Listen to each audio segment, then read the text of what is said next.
Dear friends, आपका अपने channel please classes में स्वागत है। आज के लेक्चर में आप प्रश्नावली 7.3 के क्वेश्चन नंबर 2 को देखेंगे कि किस प्रकार से हम इस क्वेश्चंस को हल कर सकते हैं, किस प्रकार से हम इसको सरल कर सकते हैं। डियर फ्रेंड्स, ये आपके सामने प्रश्नावली 7.3 है और इस 7.3 का क्वेश्चन नंबर 2 है। क्या कह रहा है? निम्नलिखित में से प्रत्येक में के का मान ज्ञात कीजिए ताकि तीनों बिंदु संरेखी हों। संरेखी का मतलब होता है ऐसे तीन बिंदु जो एक ही रेखा पे पड़े। ठीक है, एक ही रेखा मतलब देखिए, मान लीजिए एक बिंदु ये है और एक बिंदु ये है और एक बिंदु ये है। ठीक है, ये तीन बिंदु हैं। इसका नाम ये है, इसका नाम बी है, इसका नाम सी है। जब ऐसे ये रेखा खींचा जाए तो ये तीनों बिंदुओं से होकर जाए तो इसको हम कहते हैं संरेखी बिंदु। क्या कहते हैं? संरेखी बिंदु।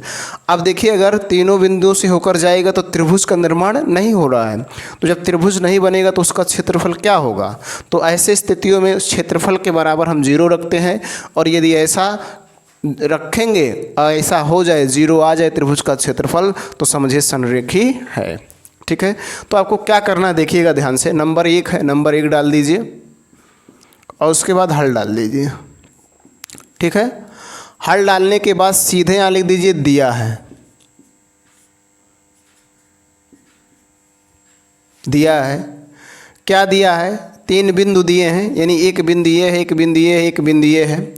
तो इनमें x1 का वैल्यू निकाला जाए। x1 का वैल्यू 7, x2 का वैल्यू 5 और x3 का वैल्यू आपका 3 है।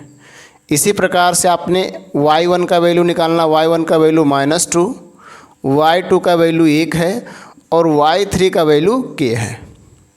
कह रहा है संरेखी हैं, तो यहाँ लिखिए चूँकि तीनों बिंदु संरेखी होंगे यदि कब होंगे? जब त्रिभुज का क्षेत्रफल 0 हो जाए। यदि त्रिभुज का क्षेत्रफल बराबर 0 हो, यदि त्रिभुज का क्षेत्रफल बराबर क्या हो? 0 हो। ठीक है, तो त्रिभुज का क्षेत्रफल अभी आपने पिछले क्वेश्चंस में देखा कि त्रिभुज का क्षेत्रफल क्या होता है। तो यहाँ पर हम रख देंगे त्रिभुज का क्षेत्रफल होता है 1/2 ब्रैकेट्स में x1 y2 minus y3 plus x2 bracket में y3 माइनस y1 और x3 ब्रैकेट में y1 माइनस y2 बराबर है, ये हो जाएगा 0 के। ठीक है, अब क्या करना है? इसी वैल्यू को रखना है। तो 1/2 ही रहेगा ही, या यदि 1/2 चाहे तो आप ख़त्म कर सकते हैं। पर कैसे ख़त्म होगा? इधर देखिए गुणा के रूप में इधर जाएगा तो भाग हो जाएगा और 0 में किसी का भी भाग देंगे तो क्या हो जाएगा? 0। तो यहीं पर इसको फिनिश कर दे रहे हैं। ठीक, यानी यहाँ पर क्या बचा? x1 का वैल्यू 7 है, y2 का वैल्यू देखेंगे 1 है, माइनस y3 का वैल्यू k है, प्लस x2 का वैल्यू 5 है, y3 का वैल्यू देखेंगे k है, माइनस y1 का वैल्यू -2 है तो +2 हो जाएगा, और x3 का वैल्यू 3 है, y1 का वैल्यू -2 है और माइनस y2 का वैल्यू 1 है और बराबर यहाँ पर 0 है। ठीक है, यहाँ 1/2 कैसे ख़त्म हुआ आपको समझ में आ गया होगा। उधर ले जाएंगे तो 0/0 कुछ हो, उसका मान 0 होगा। ठीक, इसको सरल कर लिया जाए।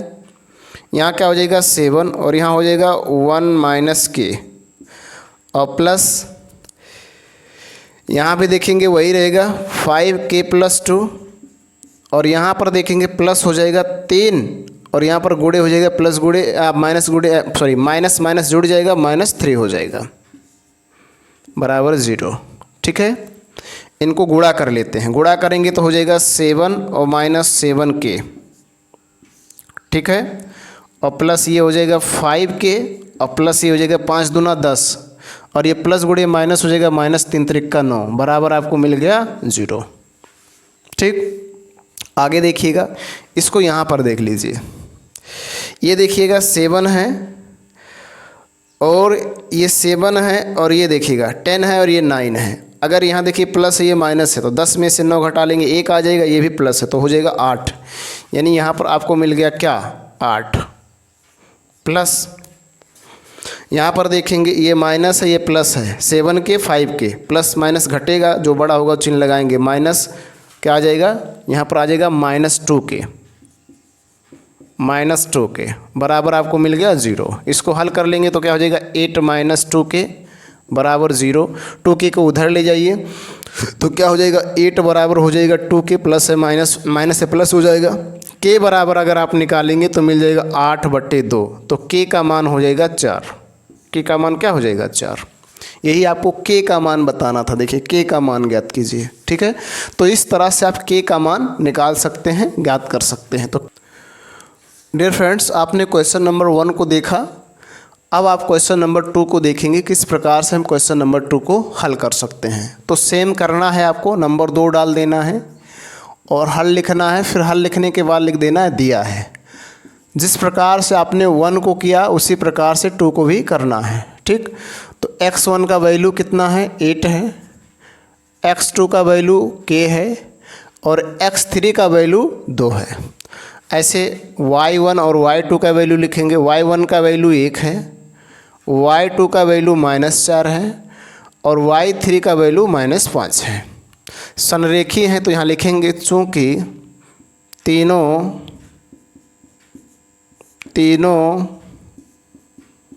बिंदु संरेखी होंगे यदि कब होंगे जब त्रिभुज का क्षेत्रफल 0 हो जाए। त्रिभुज का क्षेत्रफल बराबर 0 हो। त्रिभुज का क्षेत्रफल बराबर क्या हो 0 हो, ठीक है। तो त्रिभुज का क्षेत्रफल लिखा जाए 1/2 ब्रैकेट्स में हो जाएगा x1 y2 - y3 plus x2 bracket में y3 - y1 plus x3 bracket में y1 - y2 और ब्रैकेट्स बंद बराबर हो जाएगा आपका 0। इसको हम पहले ही ख़त्म कर सकते हैं। उधर ले जाएंगे 0 होगा 0 कुछ उसका मान 0। इसको लिखने की कोई ज़रूरत नहीं है। यहाँ पर मान को रखा जाए। x1 का वैल्यू देखेंगे 8 है 8, y2 का वैल्यू देखेंगे -4 है -4 माइनस y3 का वैल्यू माइनस है तो प्लस हो जाएगा। माइनस माइनस प्लस होता है, ठीक है। प्लस x2 का वैल्यू k है k, y3 का वैल्यू देखेंगे -5 है माइनस y1 का वैल्यू 1 है प्लस x3 का वैल्यू देखेंगे 2 है, y1 का वैल्यू 1 है माइनस y2 का वैल्यू -4 है तो +4 हो जाएगा और बराबर आपको मिल गया 0, ठीक है। इनको हल कर लिया जाए। यहाँ देखेंगे ये हो जाएगा 8, ये प्लस माइनस घटेगा, कौन सा चिन्ह लगाएंगे जो बड़ा होगा, बड़ा 5 इसलिए प्लस तो 1 हो जाएगा, ठीक है। प्लस के यहाँ देखिएगा माइनस माइनस जुड़ेगा -6 हो जाएगा अब प्लस 2 गुणे 4 1 5 हो जाएगा और बराबर आपका हो गया 0, ठीक। आगे समझिएगा। ये हो जाएगा 8 एकम 8 और यहाँ प्लस गुणे माइनस माइनस हो जाएगा 6 के और ये प्लस 5 दूना हो जाएगा 10 बराबर आपको मिल गया 0। इसको यहाँ पर देखिएगा, ठीक है। यहाँ पर देखेंगे क्या हो जाएगा, ये प्लस है ये माइनस है, ये प्लस है ये भी प्लस है, दोनों प्लस है, प्लस प्लस जुड़ जाएगा 10 8 18 और -6 के बराबर मिल जाएगा 0।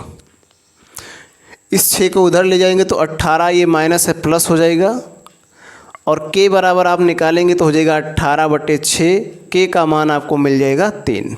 तो इस तरह से इसको भी आप हल कर सकते हैं, कोई दिक्कत नहीं है। तो इस तरह से आप क्वेश्चन नंबर 1 और क्वेश्चन नंबर 2 में दिए गए दोनों क्वेश्चंस को आसानी से हल कर सकते हैं। उम्मीद करता हूं कि इन क्वेश्चनों को आप आसानी से हल कर पाएंगे।